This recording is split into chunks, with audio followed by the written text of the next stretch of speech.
Hi everyone, this is Dr. Bongdich. Today, I'll be talking about buck converter basics. The goal of this lecture is to help you understand what buck converter is, where it's used, and how it operates. Buck converter consists of four elements: a MOSFET, a diode, an inductor, and a capacitor. The MOSFET Q1 acts as an active switch, meaning that turn on and off signal is externally applied to control the status of the MOSFET. The diode D1 acts as a passive switch, meaning that no external on-off signal is applied. Instead, it is turned on and off by other component status. In buck converter, the output voltage VO is always smaller than the input voltage Vin. So it's called a step-down converter. There are tons of applications where buck converter is utilized. For example, in electric vehicle controllers like battery management system, onboard charger, motor control unit have buck converters to create 3.3 volt and 1.2 volt to supply power to microcontrollers. In personal computers and laptops, buck converter provides power to CPU as well as GPU. Buck converter is also used in renewable energy system. For example, the energy generated from solar panels is stored in a battery through a buck converter. As you can see here, buck converter is in everywhere, playing an important role and facilitating your life. Now, let's look at the buck converter circuit. By turning on and off Q1 and D1, the switching network chops the DC input voltage. So the switching node voltage, VSW, becomes a square waveform like this. Then the chopped voltage passes through LC, low pass filter, making the output voltage the averaged value of the chopped voltage. Here, one thing to note is that the output voltage VO is not perfect DC value, but contains AC voltage ripple depending on the cutoff frequency of the LC low pass filter. The larger L and C, the smaller the AC ripple is. Generally, in well-designed buck converter, the AC ripple is much smaller than the DC value, so we can ignore the AC ripple and assume the output voltage has only DC value. This is called small ripple approximation, which helps the circuit analysis a lot easier in the following slides.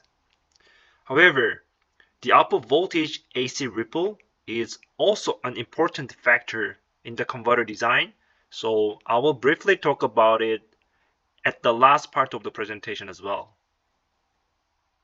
With this being in mind, let's get into details of the circuit operation. Here shows the key waveforms of buck converter. VGS-Q1 is the gate to source signal of Q1, which is on-off signal. IL is the inductor current. VL is the voltage across the inductor. VDS-Q1 is the drain to source voltage of Q1. And VCA-V1 is the voltage across diode D1. There are two states in buck converter operation. Q1 is on and Q1 is off.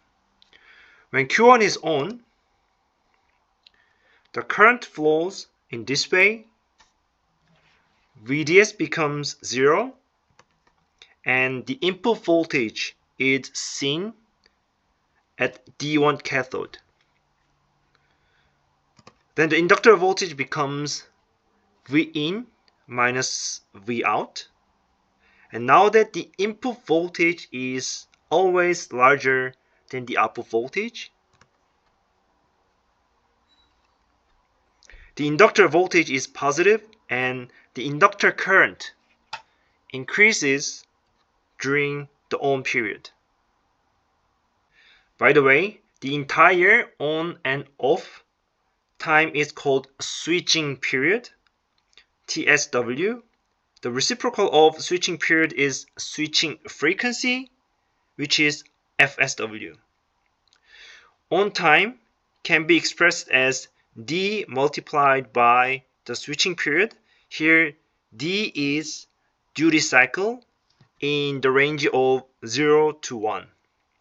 And duty cycle indicates how much portion the active switch is turned on, here in buck converter Q1, in one switching cycle. Moving back to the inductor current. The inductor current at T1 instant is equal to T0 current plus the current increase during the on period.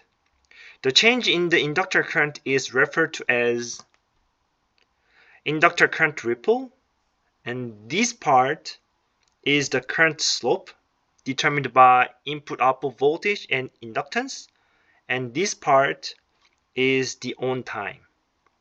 And it should be pointed out that with higher inductance and shorter switching period, the inductor current ripple can be reduced. Next, when Q1 is off, the current flows in this way. The inductor current flows through D1 instead of Q1. Now that the diode is conducted, the voltage across D1 becomes 0 and the voltage across Q1 becomes Vin. Then the inductor voltage becomes minus VO. Since the inductor voltage is negative, the inductor current decreases during the off period. The inductor current at T2 instant is equal to T1 current plus the current decrease during the off period. The current ripple can be expressed like this, same as on time. With higher inductance and shorter switching period, the inductor current ripple can be reduced. In steady state, the inductor current ripple during on time and off time must be the same, which means the inductor current at the beginning and the end of one switching cycle must be the same. For example, IL T0 must be equal to IL T2 in steady state. In order to meet this, the average inductor voltage in one switching cycle has to be 0. This is called inductor voltage second balance. We already found that the inductor voltage is Vin minus VO during on time and minus VO during off time. The summation of these two must be equal to 0. Based on this equation, we can derive the input to output voltage conversion ratio, which is D, duty cycle. Since the duty cycle is in the range of 0 to 1, the output voltage of buck converter can be 0 if the duty cycle is 0, or can be as high as the input voltage if the duty cycle is 1. This is why buck converter is a step-down converter. Now, you know what to control to obtain the desired output voltage. Since the output voltage can be controlled by adjusting the duty cycle, the width of pulse, we refer to this type of converter as pulse width modulation or PWM converter. There are a lot of PWM converters like buck converter, boost converter, buck boost converter. We'll talk about other converters in another lecture. So far, to obtain the input to output voltage conversion ratio of buck converter, we've ignored the output voltage ripple with small ripple approximation. However, in practical buck converter design, especially passive component selection like the inductor, capacitor, the output voltage ripple is an important factor. As discussed, the inductor current has a ripple element. This mostly goes to the output capacitor, then only DC current goes to the load. The current ripple flowing through the output capacitor determines the output voltage ripple. For example, during T0 to TA interval and TB to TC interval, the capacitor current is negative.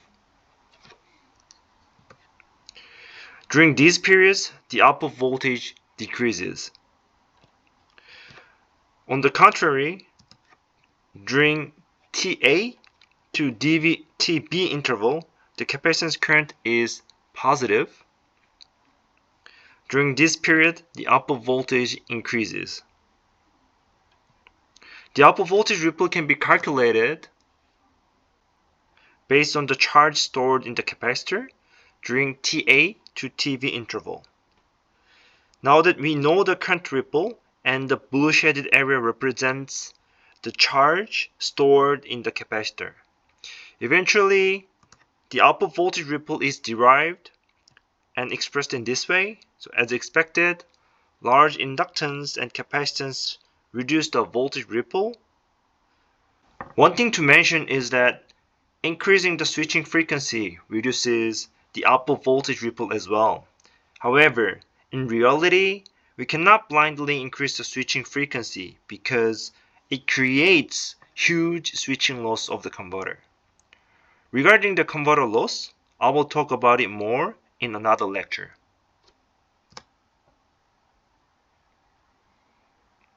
This is the summary of today's content about buck converter. Buck converter is a step-down converter consisting of the switching network and the LC low-pass filter.